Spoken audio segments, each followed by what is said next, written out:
The cacophony of city life swelled like a symphony, a blend of honking horns, rapid-fire conversations, and the rhythmic clatter of footsteps on concrete. Amidst this urban orchestra, a small figure deftly navigated the sea of bodies, her melodious voice cutting through the din with a distinctly Nigerian lilt. "Fresh puff puff, hot chin chin, comin' by," Ifunanya called out, her bright eyes scanning the throng for potential customers. At just 12 years old, she balanced a large tray atop her head with the grace of a seasoned performer, the aroma of freshly fried snacks wafting through the air, a tantalizing promise of comfort in the midst of the city's relentless pace. The girl's vibrant wrapper, a kaleidoscope of bold patterns and colors, stood in stark contrast to the monochrome suits and dresses of the office workers rushing past. As she maneuvered through the busy market, Ifunanya's mind wandered to her upcoming math test.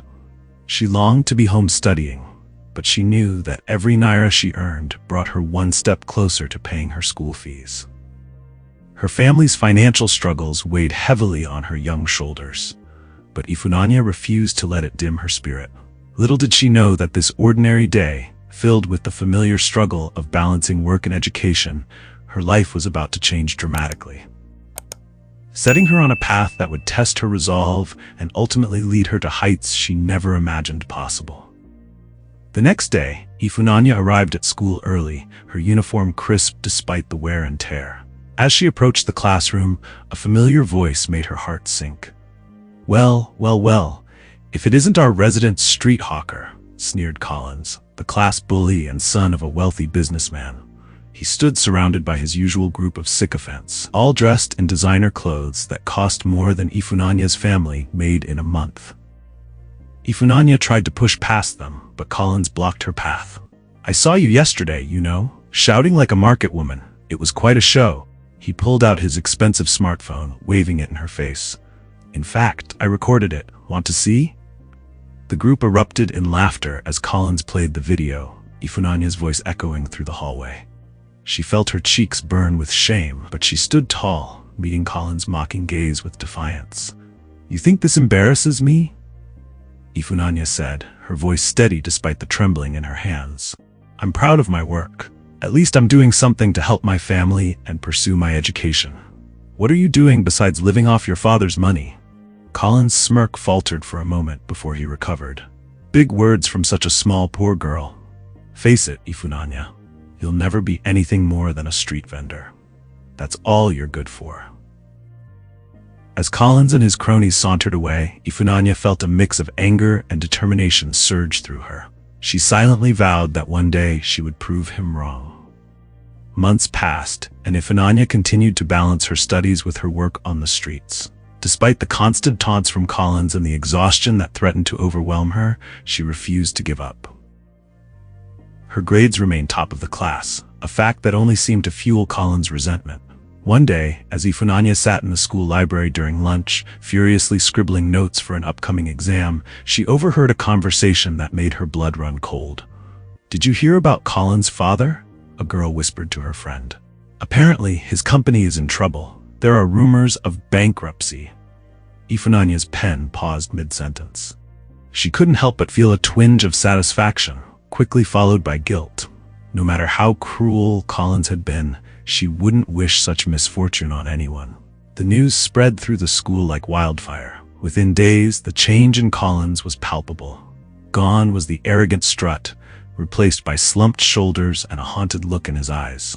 His designer clothes gave way to simpler attire, and his loyal followers began to distance themselves.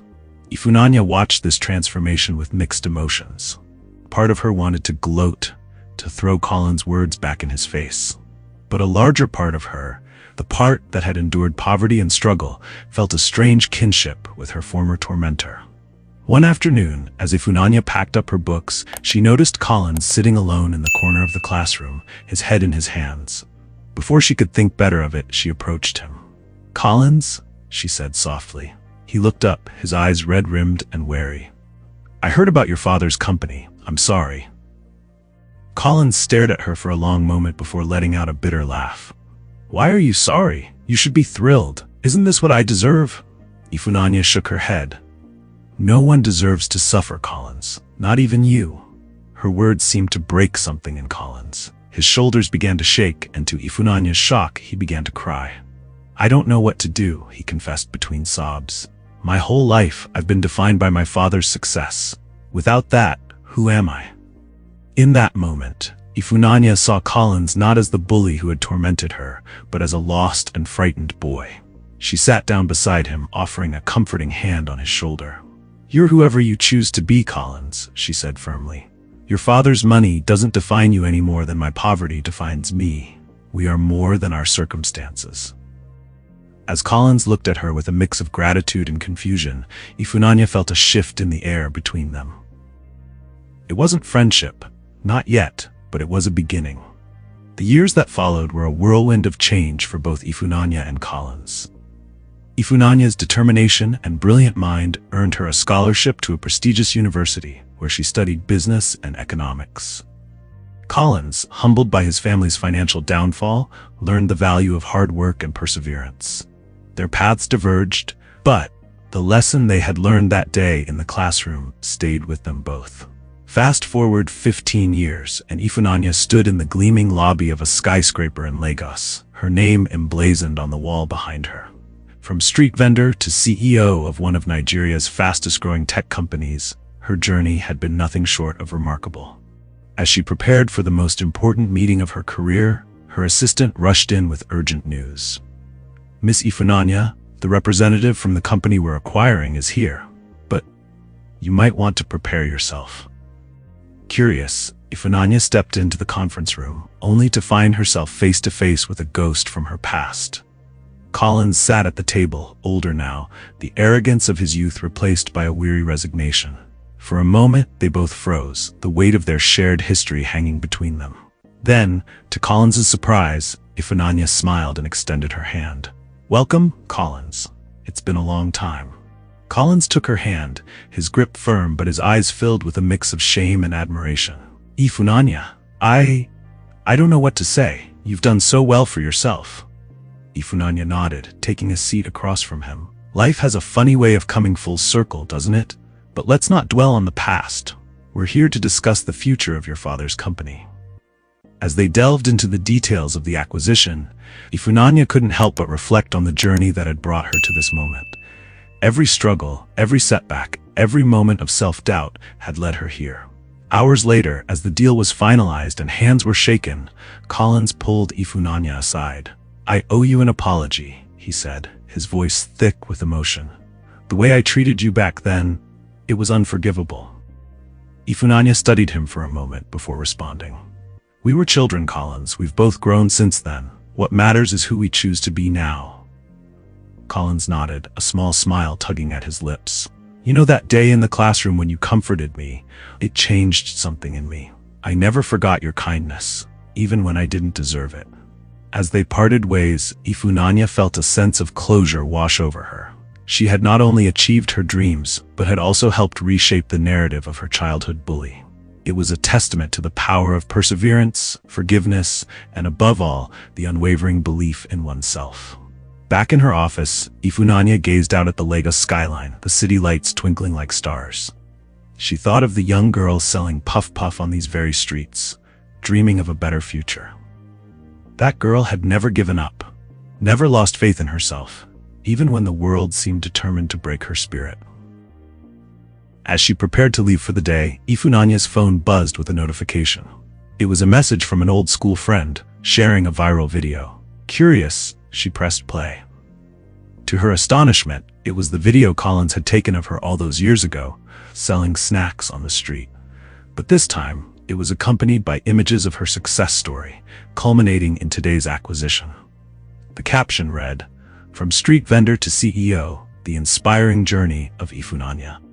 Tears welled up in Ifunanya's eyes as she watched the video, remembering the girl she had been and marveling at the woman she had become. She realized that her story had the power to inspire others, to show them that with self-belief and perseverance, anything was possible.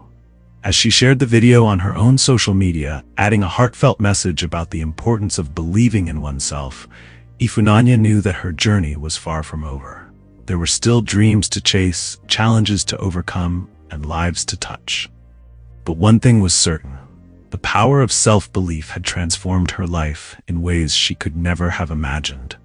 And as she stepped out into the warm Lagos night, Ifunanya knew that with that same unwavering faith in herself, there was no limit to what she could achieve.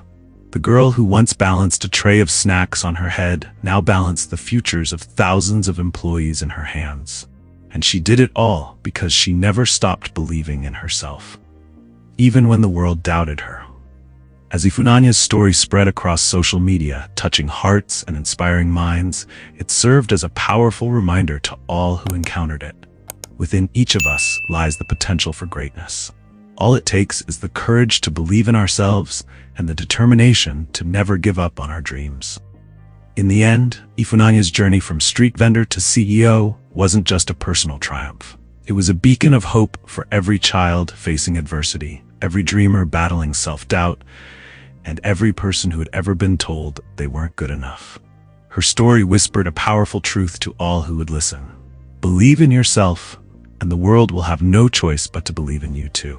I hope you enjoyed the story. If so, please like the video, comment what you learned from the tale, and don't forget to subscribe to the channel for more exciting life lessons, folk tales, just like this one.